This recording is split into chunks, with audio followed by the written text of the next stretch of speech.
This episode of the All About Nothing podcast is sponsored by listeners like you and Big Media LLC, encouraging you to check your voter registration. In a world where every voice counts, ensuring your registration is accurate and up to date is the simplest, most effective way to guarantee your vote is heard. Don't leave your participation to chance. Take a moment today and verify your status and stay ready for the next election by visiting theallaboutnothing.com/voter. Hey, it's Zach from What the Pod Was That and the All About Nothing podcast. And America's birthday is coming up faster than we can track. Celebrate Independence Day in style with ZJZ Designs' latest t-shirt collection on TeePublic. Introducing 3 brand new 4th of July heart designs that perfectly capture the spirit of America. These shirts feature vibrant, patriotic colors and unique heart-shaped designs that stand out at any celebration. Whether you're heading to a fireworks show, a barbecue, or just enjoying the summer sun, our 4th of July heart collection has something for everyone. Show off your love for the red, white, and blue with ZJZ Design. Visit ZJZ Design's TeePublic shop today and get ready to shine this Independence Day. Links in the show notes or visit ZJZDesigns.com and check out all the great designs. New designs come up often. ZJZDesigns.com. Welcome, everyone, to the All About Nothing podcast kind of daily show. I am Bear Gruber, host of the All About Nothing podcast. You can find me across all social media at Bear Gruber. If you'd like to participate in the show, you can do that by visiting our webpage, theallaboutnothing.com, and chat with us on YouTube, Twitch, or Facebook. Again, you can find links on our webpage, theallaboutnothing.com. Please follow and subscribe wherever it is you're listening to us. Let's go ahead and get it started. Again, happy Memorial Day. Want to acknowledge that right up front because it matters. Today is not about sales. It's not about barbecues, though I'm not judging anyone that likes to have their barbecue. Memorial Day is set aside specifically to honor the men and women who died in service to this country. Not the ones who served and came home. It's the ones who didn't. The ones whose families have an empty seat at the table, whatever you think about wars they were sent to fight. Whatever your politics are, these people deserve to be named and remembered. So if you're carrying that kind of loss today, this show is dedicated to you. And here's why I think what we do here on this show every Monday and Wednesday actually connects to that, or how it connects to that. The people we honor today died believing in something, a democracy worth protecting, rights worth defending, a country worth fighting for. The best thing that I know how to do is to honor that, is to stay awake, to pay attention, to talk about the things that matter even when they're uncomfortable. So that's what we're going to do today. I've got a full show for you. We're going to talk about hospital closings across this country because of the bill that was sold to you as a prosperity. We're going to talk about Iran. We're 3 months into it. And nobody in charge can tell us what the end game is. We're going to talk about the Supreme Court gutting Voting Rights Act and what Donald Trump said out loud right after the ruling that should have set alarm bells off from coast to coast. And then we're going to wrap up by talking about early voting because everything else I say today is meaningless if people don't show up. So we're going to get started. I want to start out with something that I think directly connects to Memorial Day. Or at least what it's supposed to mean. We talk a lot about honoring the people who sacrificed for this country, but what does it say about us as a country when we can't even keep hospitals open? When the people who make it home from war, or who are just trying to raise their kids or take care of their aging parents, can't get basic medical care because the facility nearest to them just closed, because that's where we're at now. Since the passage of the One Big Beautiful Bill, more than 800 hospitals, nursing homes, maternity wards, psychiatric centers, and other care facilities across this country have either closed entirely, cut services, or are at risk of doing so. 800. Let that sit in. 800 places where people go when something's wrong, when they're in labor, when their father can't breathe, when someone they love is in crisis and needs mental health care right now, not next week, not after a 2-hour drive. 800 of those places gone or going. And here's what makes me the angriest about this is they lied to you. They lied to me. They lied to all of us. The Republicans did. They looked at the American people in the eye, on camera, in press conferences, in campaign speeches, and said Medicare is safe. We're not going to cut Medicare. But the nonpartisan Congressional Budget Office, not a Democratic talking point, not a progressive think tank, the nonpartisan CBO confirmed that this law will automatically trigger $45 billion in Medicare cuts in 2026 alone and $536 billion over the next 9 years. They knew. The mechanism isn't complicated. When legislation blows up the federal deficit, a law called the Statutory Pay-As-You-Go Act automatically triggers across-the-board spending cuts. Republicans understood exactly how this worked. They passed it anyway. And then they went in front of cameras and told you Medicare was untouched. That's not a policy disagreement. It's just a lie. And here's what the bill actually does when you strip away the name and the patriotic packaging. It cuts almost $1 trillion from Medicaid. It raises health insurance costs. It eliminates nutrition programs. Every single one of those cuts exists to fund tax breaks for the wealthiest people and corporations in this country. It's not an opinion. It's what's in the bill.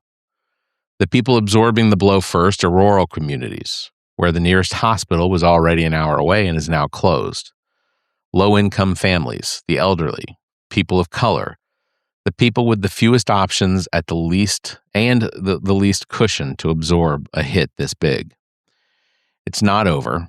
Starting in December, low-income adults who rely on Medicaid will be required to log at least 80 hours a month of what the bill calls community engagement, either work, volunteering, or education, just to keep their health coverage.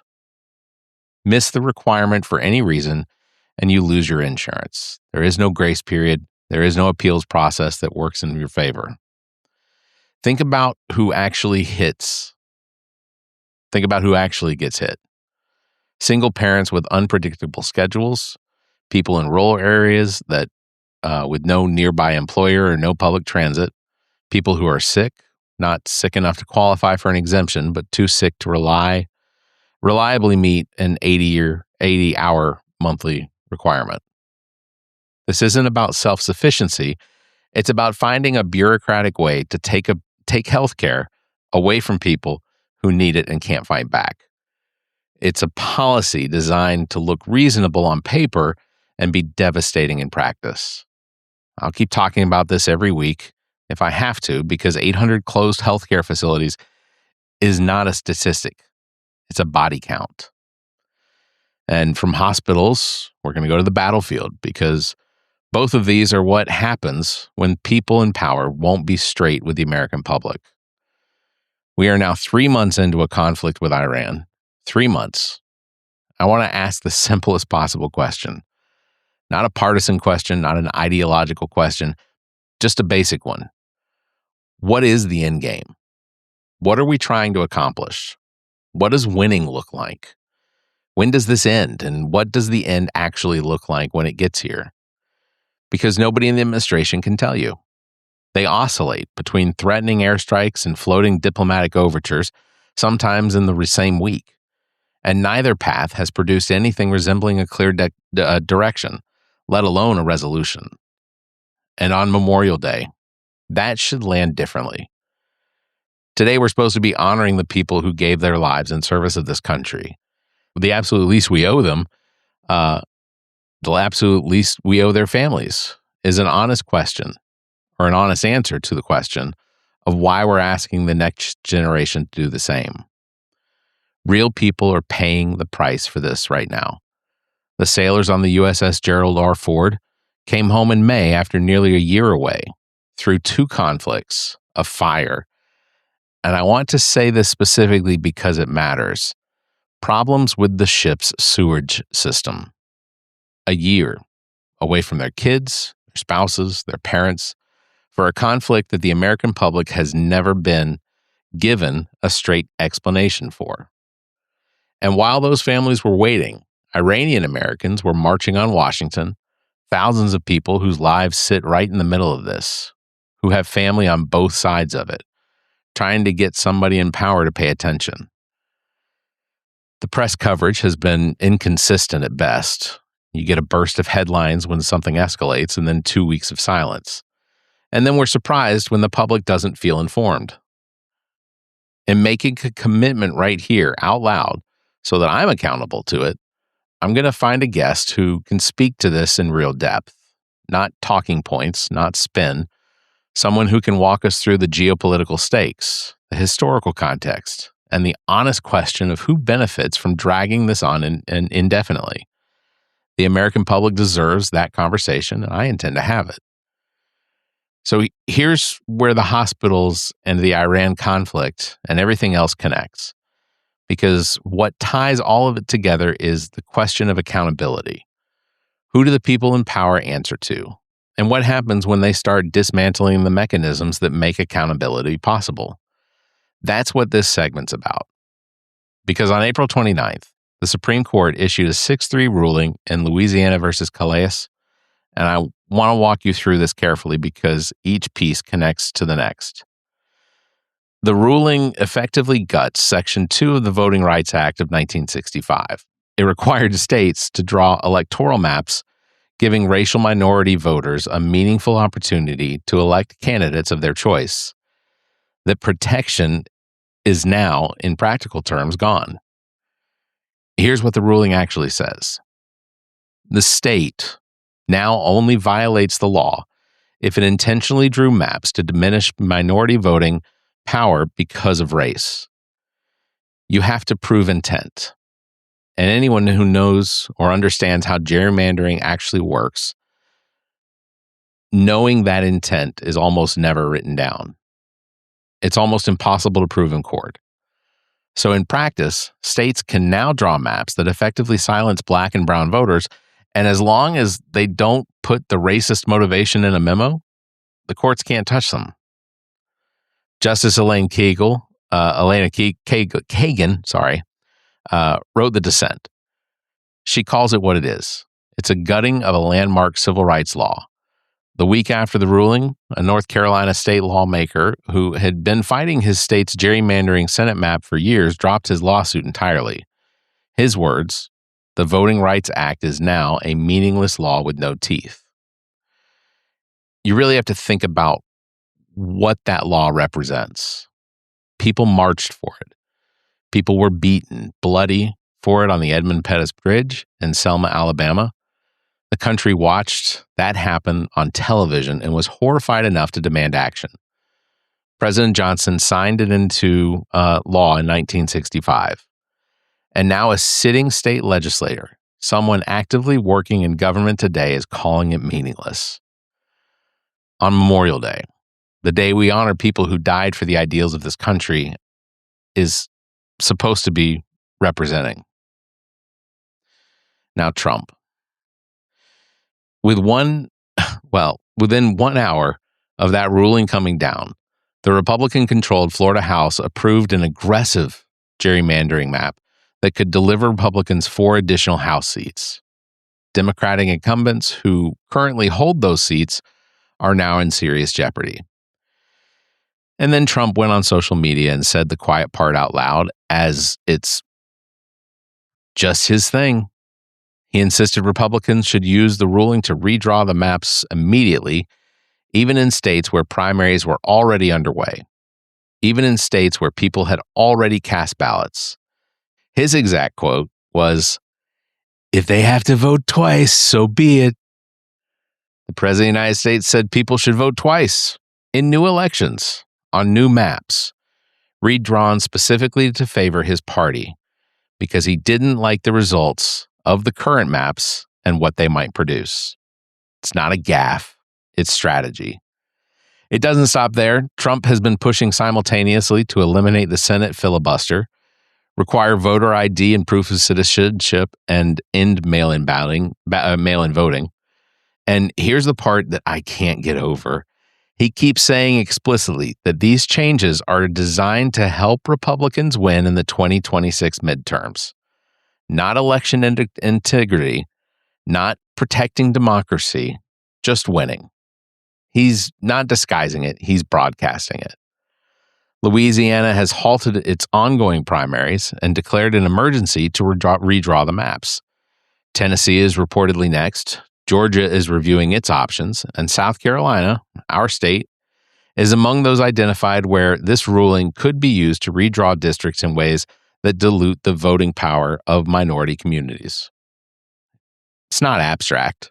This is our state. It's our districts. It's our neighbors' votes. And here's the larger context. Trump's numbers are falling. The big, beautiful bill is deeply unpopular. History tells us the president's party most always loses seats in the midterm. And this president has handed people more reasons than usual to show up and vote against his agenda. So rather than change course, rather than govern differently, the plan is to change who gets to vote and how to make sure the votes do get cast, or at least the votes that do get cast don't carry equal weight. That's not politics. That is a systemic dismantling of democratic accountability. And I'm going to keep saying this on the show for as long as it needs to be said. Which brings me to the most important thing I'm going to say today. All of it. The hospitals, the conflicts, the gerrymandering, the maps being redrawn as I'm recording this, all of it gets addressed at the ballot box. And the ballot box only works if you show up. Primary season is in full swing right now across the country. And if you've been looking at a reason to pay attention, you've just listened to 3 of them. So here's where things stand. A number of states have already completed their primaries. Arkansas, North Carolina, Texas, Illinois, Mississippi, Indiana, Ohio, Nebraska, West Virginia, and Louisiana. Alabama, Georgia, Idaho, Kentucky, Oregon, and Pennsylvania held theirs just this past Tuesday. And if you're in one of those states and you didn't vote, pay attention to the runoff dates because it isn't over. Here's what's coming up fast. June 2nd, California, Iowa, Montana, New Jersey, New Mexico, and South Dakota. Early voting in several of those states is open right now. June 9th, Nevada, North Dakota, Maine, and right here in South Carolina. That is 2 weeks away from today. June 23rd, Maryland and New York. June 30th, Colorado, then Arizona, Florida, Michigan, and Washington and Missouri. They roll through July and August. The primary calendar runs all the way through September. Now, I want to explain something that doesn't get talked about enough. In a lot of districts across the country, especially in states that lean heavily in one direction, the primary is the election. The general election in November is often a formality. The real decisions get made when the party nominee is chosen, which means if you only show up in November, you've already missed the most important vote that you could have cast. Early voting exists to tear down the barriers that keep people away from the polls. You don't have to take a day off from work. You don't have to find childcare for a specific Tuesday. You don't have to stand in lines that stretch around the block. You go when it works for you. A Saturday morning, in some places, a weekend evening, a weekday evening, your lunch break. 47 states and Washington, D.C. now offer no excuse early voting. You don't have to explain yourself, you just go. 8 states, California, Colorado, Hawaii, Nevada, Oregon, Utah, Vermont, and Washington, conduct most of their elections entirely by mail. A ballot shows up your home. You fill it out on your couch, you drop it off or mail it in. It's the whole process. Here's the action item. Before you do anything today, before you close your eyes tonight, pull out your phone and go to vote411.org. It's VOTE 411.org. Put in your address and it will tell you your registration status, your primary date, your early voting window, and exactly what's on your ballot. It's 5 minutes. It's all it takes. And people who are redrawing these maps are counting on your exhaustion. They are counting on your frustration. They are counting on you feeling like it doesn't matter. Like the system is rigged. Like showing up is pointless. That calculation, that specific bet against your participation is the foundation of everything we've talked about today. Prove them wrong. Vote early. Vote loud. Vote like people are honoring today like the people you're honoring today would have wanted you to. So that is going to do it for this show. I want to come back here from where we started because I think that's the right place to end. Today is Memorial Day. We honor the people who gave their lives for something bigger than themselves. And I think the most honest way I know how to do that, beyond a moment of silence, beyond a social media post, is to stay engaged, to pay attention, to fight for a country that they believed in with the tools that we have available to us. Your vote is one of those tools. And right now, people in power are working overtime to make it count for less. The answer to that is not despair.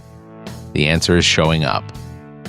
Go to vote411.org, find your primary, vote early if you can, and if something you heard today made you think, made you angry, or made you want to do something, share this with somebody else who needs to hear it.